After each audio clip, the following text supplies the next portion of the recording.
নবী হয়েও জলিলুল কদর নবী হয়েও তার সন্তানকে রক্ষা করতে পারলো না। এরপরে আল্লাহ রাগান্বিত হয়ে গেলেন। আল্লাহ বললেন ওয়ালা তুখাতিবনি ফিল্লাযীনা যালামু ইন্নাহুম মুগরাকুন। ও নবী, যারা কাফের মুশরিক বেঈমান তাদের বিষয় নিয়ে আমার কাছে আপনি শাফায়াত করতে আসবেন না। আপনি যদি একটা চোরের শাফায়াত করেন আর একজনে বলে না যে ভাই ওইটা তো চোর, ওইটা কি শাফায়াত করবে বলে না? আল্লাহ বললেন কাফের মার্কা লোকদের কাছে আমার জন্য সুপারিশ করতে আসবে না। তাহলে বাবা হয়েও সন্তানকে রক্ষা করতে পারলো না, স্বামী হয়ে স্ত্রীকে রক্ষা করতে পারলো না। এবার আসেন আমার নবীর কাছে।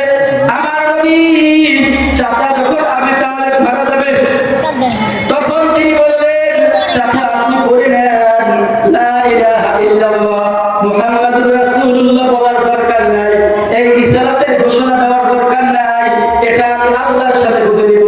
শুধু একত্ববাদের ঘোষণাটা আপনি দেন, শুধু বলেন আল্লাহ এক, বাকিটা আমি সেরে নেব, সব কিছু আল্লাহর সাথে বুঝে নিব। কিন্তু লোকটা বলল না লা ইলাহা ইল্লাল্লাহ। সাহাবীরা বলল হুজুর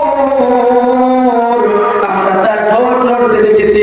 আল্লাহর নবী বললেন আমি তো দেখি নাই। আমরা হলে বলতাম দেখছি, আমরা তো স্বজনপ্রীতি করি, আমরা হলে বলতাম আমরা দেখেছি। আমার নবী বললেন আমি তো দেখি নাই, আমি সাক্ষ্য দিতে পারবো না। তিনি চলে গেলেন, কবর দেওয়া হলো।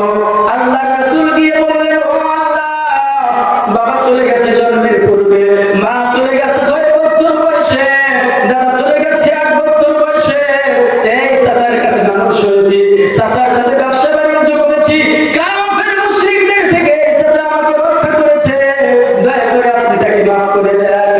আমার আল্লাহ বললেন জিবরাইল তাড়াতাড়ি যাও, তাড়াতাড়ি যাও, আমার নবীকে বলে দাও মা কানা লিন-নাবী ওয়াল্লাযীনা আমানু আইয়াস্তা